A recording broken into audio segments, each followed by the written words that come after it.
Hi everyone, it's your friend with the funny family, and I have another funny family story for you coming up right now.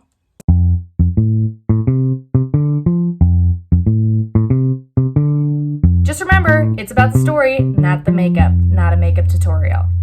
I should probably state, I already have sunscreen on my face. I've been using this fantastic tinted moisturizing sunscreen. It's wonderful.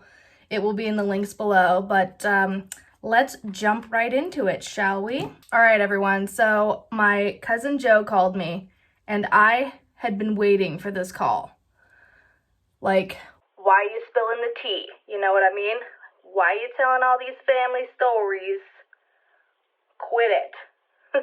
But that is not how this phone call went. So he calls me up, and he's like, "You're doing funny stories about the family, right? Like, do I have a story for you?" I was like, okay, which is what I like.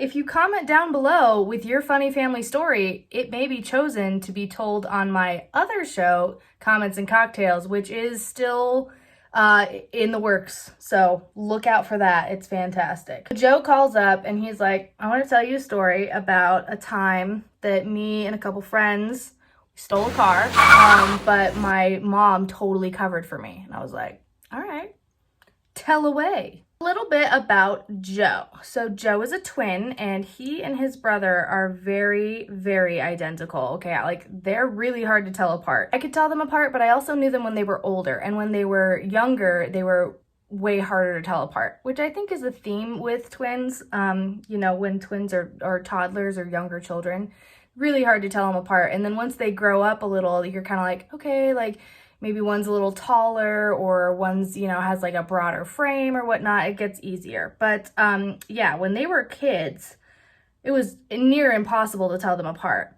Now, my mom could always tell them apart, and she never got them mixed up. She's just fantastic like that. So she knew who was who all the time. And they used to, my parents, before they had kids, they used to watch Mike and Joe a lot. So my dad always thought he was tricking them, because he's like, he would come into the room and be like, "Oh, look, it's Fred and George," or "It's Harry and whatever," you know, like just making a joke of it. And then they would laugh and they'd be like, "No, it's Mike and Joe." And they would like point to who it was, like, "It's Mike and Joe." And then he'd like look at them and be like, "Okay, now I know which is which." And then for the rest of the day, he'd call them, you know, the names, and he's like, "They never know." Well, when I talked to Joe on the phone about this, he's like, "Oh no, we totally knew." But we also appreciated that he kind of, you know, at least made a joke of it instead of just coming right out and being like, "I have no idea which one is which is quite annoying as a twin. You're just like, seriously? Because you feel like you can totally tell each other apart, and everyone else should, you know what I mean? Joe proceeds to tell me a story about he and his friends stole this car. I'm not sure the specifics of how the car was stolen, what happened with all of that. We start in the middle of the story at this point, okay? So we're looking at these kids. They have taken this, what Joe has described as a baby poop Grenada. We'll put a picture. So they take this car, and they're driving it around like, kind of like the community car for the kids, you know? They're leaving it in a Pep Boys parking lot, stashing the keys up underneath one of the wheel wells so that whoever of this, you know, community of kids, I don't know how many there were, but they could go use the car if they wanted to skip school and go hang out. They would all ride around in this baby poop green Grenada, getting into trouble as kids do. And one day, Joe decides that he's going to take the community kid car, and he is going to go try and pick up this girl and get her to like skip school with him. You know, he wants to hang out with this girl. He's in like 8th grade at this point. That's what everyone's thinking. You know, the boy crazy girls doodling little heart things on their notebooks, trying on people's last names. What a romantic time. He goes to school and he's like, "Come hang out with me, you know, hang out. We'll do something fun, like maybe we'll go bowling or something." And this girl's like, "No, I'm not gonna skip school. Like, sorry, not gonna happen." And kind of, you know, shoots Joe's dreams down the bin. So anyways, so Joe's like, "Well, that's a bummer, but whatever, like I still am not going to school. So he takes the car back to the Pep Boys parking lot that they were leaving it in. And so a little bit about this parking lot, it is kind of like right in front of the area that they all lived in. The back fence of the neighborhood butted up to the parking lot of this strip mall. So that's where they would, they'd leave the car and then they'd usually like walk around to their neighborhood, and you know, that way they knew where the car was. Joe gets out of the car, pops the keys under the wheel well like they all did, and starts walking towards the fence when he hears, "Stop, police!" Uh-oh. Joe does not stop. He takes off running. He's just like, I'm not going around, like straight to the fence. Now, his friend's house was one of the houses that butted up next to the strip mall, and they had a Saint Bernard dog, like the, Beethoven dogs. And you could jump over his fence. They had like a little trash can there sitting there, and you could get up on the trash can and like hop the fence. But if you were going to hop the fence, you had to hop the fence just to the left of where the trash can was, because if you went straight over the fence, you would find yourself in Killer's Kennel, if you know what I mean. Fence, and as he does like the fantastic athletic move of like kicking the trash can over and like just sweeping straight to the left, being like, boop, goes through the yard, and he gets to the other side of the street, and he's like, whew, right? But wrong.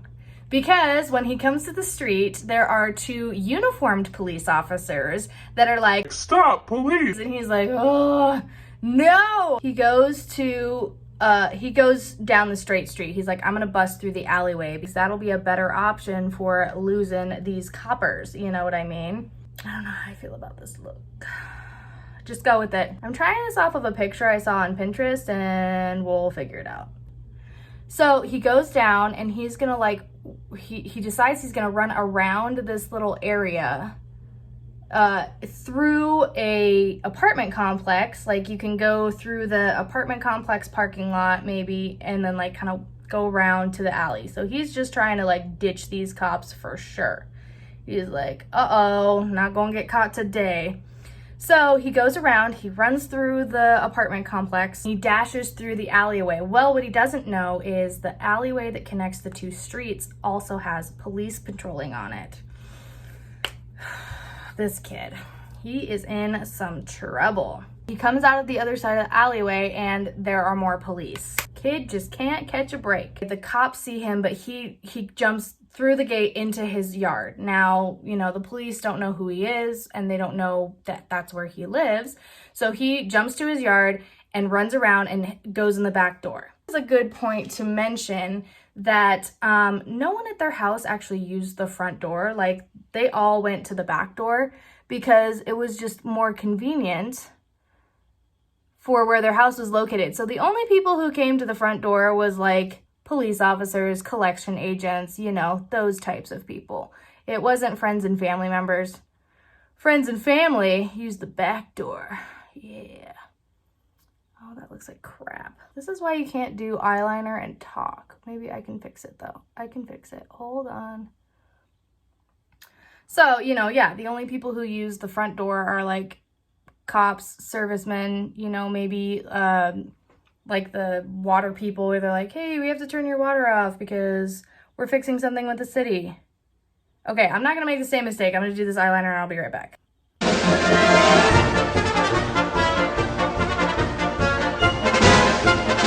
You can't talk and do eyeliner at the same time. Don't even try. Okay, now that we're back with that, he comes tearing in the back door, and their back door led directly to their kitchen, and his mom's standing there, and she's like, "What the?" And he's like, "Mom, I've been here all day. I've been here all day, okay? You've seen me here all day. I've been sick. That's why I didn't go to school, because I'm sick." And he like tears off to his room, and she's obviously like, "What is going on? Like, why are you freaking out? What's the matter?" And there's a knock at the door. Well, maybe more like a banging, and it's like, "Westside Police, open the door." She's like, what has my child gotten himself into? She calls out. She's like, "Just a second." Joe at this point is hiding under the bed. Yeah, old big tough guy who's gonna take a car and go pick up a girl, but now we're hiding under the bed. He sees his mom walk by his bedroom to get to her bedroom, and she walks by in sweatpants and then walks back by bare legs. She goes to the door to answer the door for the police. Joe is listening from his bedroom, and he hears her open the door, and the police say, Ma'am, could you please put some more clothes on? This might be a good time to mention that Joe's mom was a big lady, okay? She was a big lady. She's like, what do you want? What? And they proceed to be like, we've seen a suspect in the area. And they give Joe's description. And she's like, well, that kind of sounds like my son, but he's been here all day because he's real sick in his room. Totally covering for Joe at this point. Can we talk to your son? And about this time, probably because she answered the door, but I don't know, another police officer comes up behind the first police officer, and he's like, could you put some more clothes on, ma'am? To this, Joe's mom replies, you came to my house. I'm in the middle of something. So the officers are like, okay, well, if you see anyone, call us. I'm sure they gave a card. Joe's mom goes back to the bedroom, changes out of her lingerie and back into clothes. She's like, Joe, get out here right now. And he's like, Mom, please tell me you have some clothes on. She's like, I have clothes on. Get out here right now. Why are there cops at my door asking about you? What happened? What's going on? And he's like, so you know that car that we've been kind of driving around in?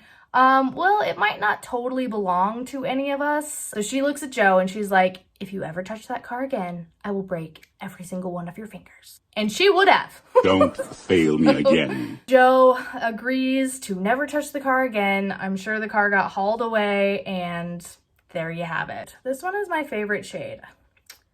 On the mauve. Yeah. I read an article that said if you have super pale ass skin, like I do, you should go for a purple tone lipstick, not a pink tone lipstick. So, passing along the wisdom. If you have any suggestions of makeup stuff to try, send them my way. I'm willing to try anything.